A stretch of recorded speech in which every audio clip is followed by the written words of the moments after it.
longer doing Excel after this, right? We're now going to use Excel in order to build models and to help understand and help you make better decisions. So as a general notion of what business analytics is, we go with a definition. So what is business analytics? So it's the process of using tools like Excel and techniques such as different stuff we're going to be using to either explore, to massage the data so that it's meaningful, so it actually makes sense. Makes sense in terms of what? Make better decisions. So at the end of the day, if you didn't actually do all the stuff you're doing with the data, transforming it, building models and stuff, you would make a different decision. And how do we know we made a better decision? It's whatever you're optimizing, right? Trying to save money, trying to make better profits, whatever it is. So that's our bottom line definition. Now, what is it about it? So there's already some hints right here, to be honest, when we're using this. And when somebody says, I'm a great, if some guy's trying to sell you later on when you're working in the company, he says, hey, I'm going to help you with business analytics. What you want to do is break it down. You've got to say, okay, what kind of tools are you using? What kind of techniques? Number one, but for what purpose? Is it to explore? Is it to help me manage and do stuff with my data, right? Like pivot tables? Is it some way of transforming it and doing stuff? Or what is it that I can do? So some of this kind of is similar with, maybe you've seen it already in your stat class, those of you who took it, right? Have you used these terms before? Descriptive, predictive, and prescriptive? Okay, so what's the meaning of each one? Well, descriptive is like your old traditional stats, right? Average, standard deviation, all that. So it's a way, it says, say, hey, tell me what the, when your boss says, tell me how the industry is, our industry, in terms of average the salary, right? How much are all my competitors paying? You can say, here's the data, dude, look it over. Or how's the distribution of wages in my company amount of employees? Here it is. You don't want to see that. You want to see all the data because it doesn't help me. So that's what we do descriptive, right?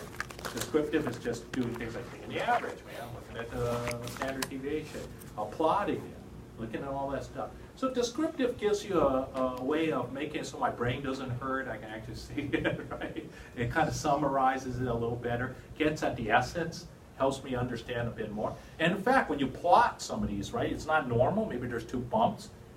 If there's a hump, like there's a little hump near the further end, maybe it looks like there's a big one, then goes, hey, there's a little beep there. They say, oh shit, there's like some really guys getting a lot more higher wages over at that end versus the other. Maybe there are two different groups. What's the deal with that? So descriptive can help you start to say, wait a second, I should check that group of people there, check some other group, right? So it's plotting. So descriptive describes what's happened so far. You don't know why it's there, but it summarizes. So again, if I'm plotting stuff. Predictive, well, that's what we're going to be doing. We're using a lot of the models in this class to try to predict the future. And prescriptive is not only predictive, but once you actually are able to kind of say, I think this is what's going to happen, some models isn't just to predict. It's to actually help advise what you should be doing. Those are two different things. You heard the old stuff where economics or economists used to, the old joke maybe you might have heard where you say, I can predict whether the stock market's going to really do well this year by looking at how much whiskey is actually drunk out of the bar. And it was great prediction. It doesn't tell you what the hell to do. It just says that's a prediction. You have no clue. So there's a distinction between a model that actually helps you figure out where your leverage points are and what are the stuff you could do in order to improve things. So that's like a prescription. You want to be able to recommend, I'm on the 3 things I could do in advertisement, work on this one, or the other stuff, versus just prediction. Because there are some prediction where I really don't know, but I can predict very accurately, right? I can predict.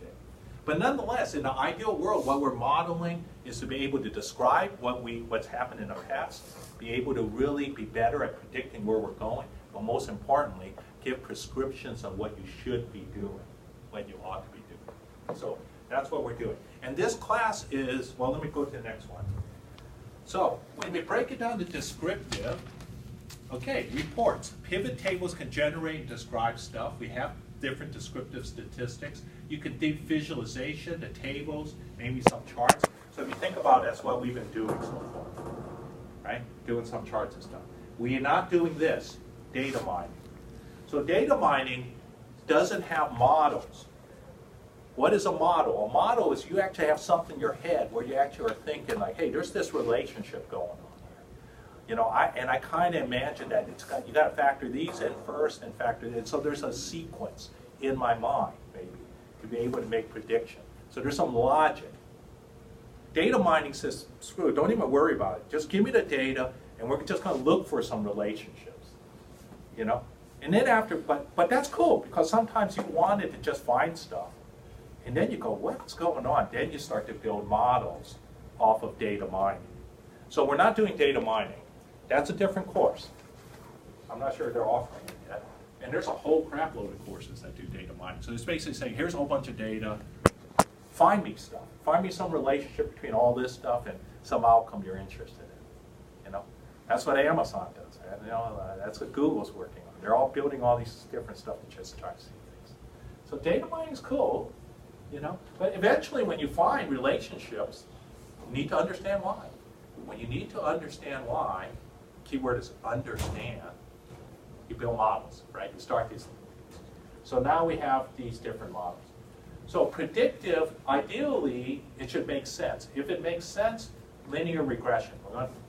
You'll see that. We're going to be touching regression near the end of the semester. You've also supposedly got into a little bit at the end of stats. Those of you guys who took stats, right? Did you do a little bit of regression? Shake your heads subtly. Okay, okay, cool. Got it. Okay, time series isn't really prediction, but isn't really telling me why. It just is trying to forecast. It's kind of like you see a whole series, the stock, right? The trend, and then you try to decide. But you never know, man. It's going up, and it's only bam, right? So you never know. But it is time series. We will be doing simulation. We used to do time series. I was surprised. We took it out in this class. So last year I was teaching, I had time series, but the course instructor took it out. But I can show you maybe quickly later if you want. Simulation. Simulation is a way of trying to understand uncertainty. Near the end, the last couple classes in this course, we're going to do simulation. You will see that's kind of a lead-in. Once you kind of understand the value of simulation, a follow-up course to this business modeling class will do a lot more simulation. So, so I just want to let you know. So we're not going to make you a master of simulation. Okay. I like the word simulation. It seems to convey a lot of stuff. But what simulation does is, I'll cut to the chase. Simulation will allow you to understand uncertainty. Okay.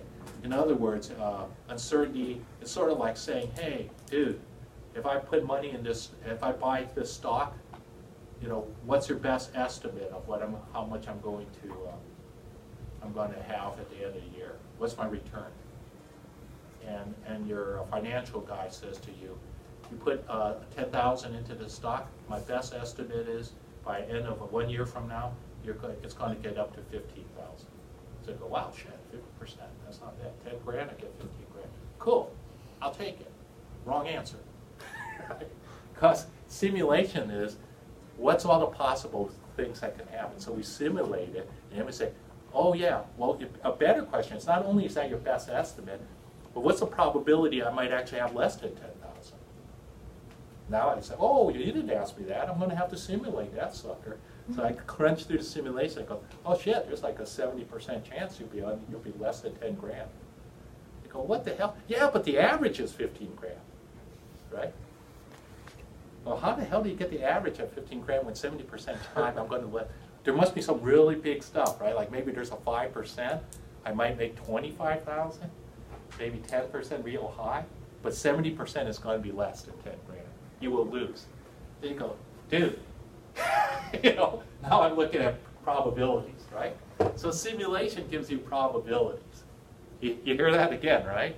So this is the whole thing. So never listen to a consultant that says, hey, this is my best estimate of how much money. You got to also say, what's the odds? What's the probability that I'm going to lose?